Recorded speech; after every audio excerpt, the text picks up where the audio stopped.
नमस्कार, स्वागत है आप सभी का ईटीवी भारत में। आज हम जो है मदर्स डे मना रहे हैं और मदर्स डे के खास मौके पर हमारे साथ स्त्री रोग विशेषज्ञ डॉक्टर ज्योति जायसवाल जी जुड़ रही हैं। मैम, सबसे पहले आपका ईटीवी भारत में स्वागत है।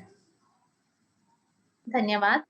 जी, मैम, देखा जाए तो इस कोरोना काल में सबसे अगर ज़्यादा देखा जाए तो कोरोना महामारी में जो है लोग सफ़र कर रहे हैं। इसी बीच मेरा ये जो सवाल है, कोरोना काल में माँ और बच्चों से जुड़ा हुआ है। पहला सवाल लेंगे मैम आपसे कि जिस तरह से अभी देखा जाए कि कोरोना महामारी आज फैल रही है, आज समाज में लोगों में दिक्कतें हो रही हैं। इस बीच एक बड़ा सवाल ये निकल कर आता है कि अगर कोई संक्रमित अगर माँ है, तो वो अपने बच्चे को स्तनपान करवा सकती है या नहीं करवा सकती है? सिद्धार्थ जी, बच्चे को निश्चित रूप से माँ स्तनपान करा सकती है। जैसा कि आप सभी जानते हैं कि माँ के दूध को अमृत के समान माना गया है और अमृत सब चीज़ों से इम्यूनिटी देता है। इसी प्रकार माँ के दूध में अनेक प्रकार की रोग प्रतिरोधक क्षमताओं के लिए एंटीबॉडीज़ होती हैं, जो बच्चे को बहुत सारी बीमारियों से लड़ने के लिए इम्यूनिटी देता है और कोरोना भी उसमें से एक बीमारी हो सकती है। तो जैसे कि कई बीमारियों में कहा जाता है कि बच्चे को माँ का दूध अगर ना दिया जाए तो, लेकिन बाद में बड़ी रिसर्च के बाद में यही ज्ञात होता है कि उन बच्चों को जिनको माँ का दूध नहीं प्राप्त होता है, वो दूसरी बीमारियों से लड़ने में असक्षम होते हैं। कोरोना की बीमारी बड़ी गंभीर है, लेकिन उससे बचाव के साधन बड़े सरल हैं। तो जो 3 अपने मेन डिक्टम हैं कि आप हैंड वॉशिंग करिए, सोशल डिस्टेंसिंग, फिजिकल डिस्टेंसिंग, 2 गज की दूरी बनाए रखिए और मास्क का प्रॉपर तरीके से लगा के पालन कीजिए। इन्हीं 3 चीज़ों का पालन करते हुए माँ बखूबी अपने बच्चे को स्तनपान दे सकती है और हम लोगों ने इस अप्रैल माह में लगभग 200 से अधिक महिलाओं की डिलीवरी हुई है और सभी को स्तनपान कराया है। बस साथ में ये प्रिकॉशंस उनको साथ में बताए हैं कि जभी भी वो स्तनपान कराएँ, 100% टाइम उनका मास्क उनके नाक के ऊपर, उनके चिन के नीचे अच्छी तरह से होना चाहिए, उनके हैंड सैनिटाइज़ होने चाहिए और जब वो बच्चे को स्तनपान नहीं करा रही हैं, तो प्रेफ़रेबली 2 गज की दूरी पे, 6 फीट के आस-पास की दूरी पे, चाहे क्रेडल पे या अटेंडेंट के साथ में वो अपने बच्चे को रख सकते हैं। तो माँ अपने बच्चे को दूध बिल्कुल पिला सकती है और इससे अगर अच्छी तरह से वो इन तीनों चीज़ों का पालन करती है, तो बच्चों में संक्रमण नहीं देखा गया है। एक सवाल और है कि अगर माँ कोरोना संक्रमित हो जाती है, तो बच्चों का किस तरह से लालन-पालन किया जा सकता है उस दौरान में?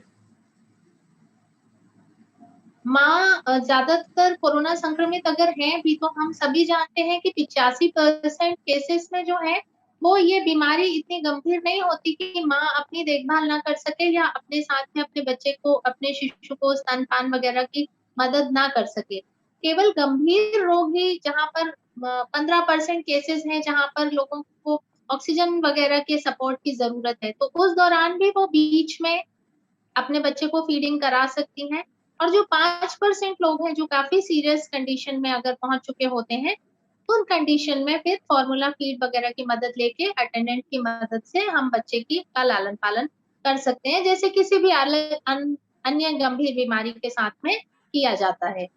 और साथ में ये भी देखा गया है कि ऐसा नहीं है कि अगर कोई गर्भवती महिला है तो उसको कोरोना का सामान्य जनसंख्या से अधिक प्रभाव है, बल्कि यही देखा जा रहा है कि गर्भवती महिलाओं में कोरोना के बाद भी आउटकम जो है वो अच्छे।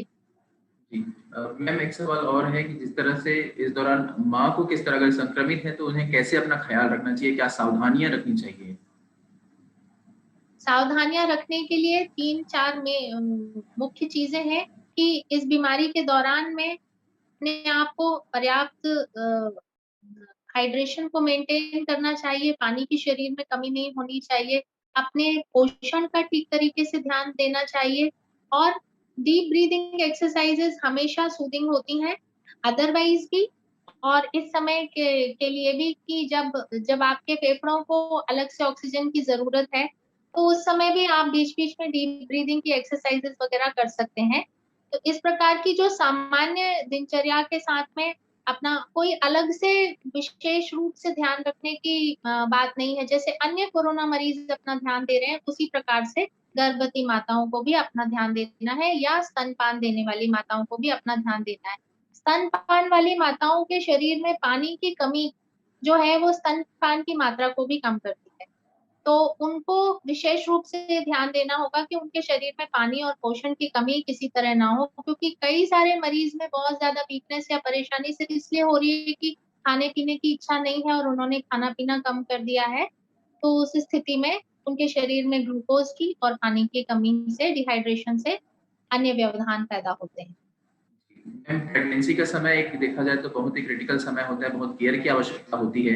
इस दौरान में मानसिक तौर पर जो कि कोरोना का संक्रमण हो गया है, कोई गर्भवती महिला को या कोई माता को हो गया है जो हाल ही में जिन्होंने बच्चे को जन्म दिया है, तो मानसिक ये तौर पर आपने उन्हें एक दिक्कतें होती है। तो इसको लेकर क्या ध्यान। ये आप आपने ये एक बहुत बहुत विशेष महत्व की बात यहाँ पर सामने रखी है।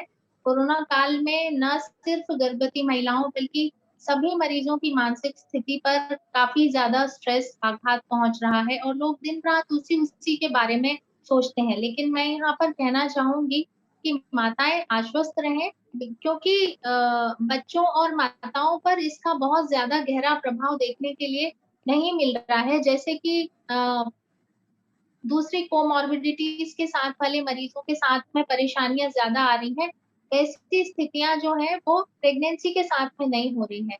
तो आप अगर अपना मोरल अच्छा रखेंगे, आप अपना ध्यान अच्छा रखेंगे, आप पॉज़िटिव थिंकिंग रखेंगे कि मैं इस बीमारी से ज़रूर बाहर निकल कर आ जाऊँगी, ये अन्य सामान्य सर्दी-जुकाम के जैसी ही है, लेकिन मुझे कुछ चीज़ों का ख़ास ख़्याल रखना है, जैसे कि अगर मैं होम आइसोलेशन में हूँ, तो मुझे अपने टेम्परेचर की चार्टिंग बराबर करनी है, मुझे अपना ऑक्सीजन सैचुरेशन बराबर देखना है।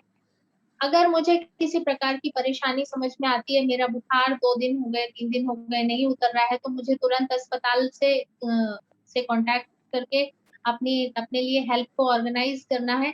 इतनी चीज़ें रख के अपना संबल अगर बनाए रखें, तो किसी भी प्रकार की समस्या अधिक नहीं होगी। अन्यथा अगर मन चंगा तो कटौती में गंगा कहते हैं ना, तो इसीलिए मन को चंगा रखना इस दौरान अपने मन को संबल दे के रखना बहुत, बहुत, बहुत ज़्यादा ज़रूरी है और अगर किसी को बहुत ज़्यादा डर या स्ट्रेस होता है, तो इसमें भी कोई परेशानी नहीं कि वो किसी साइकोलॉजिस्ट से अपने लिए हेल्प ले सकें।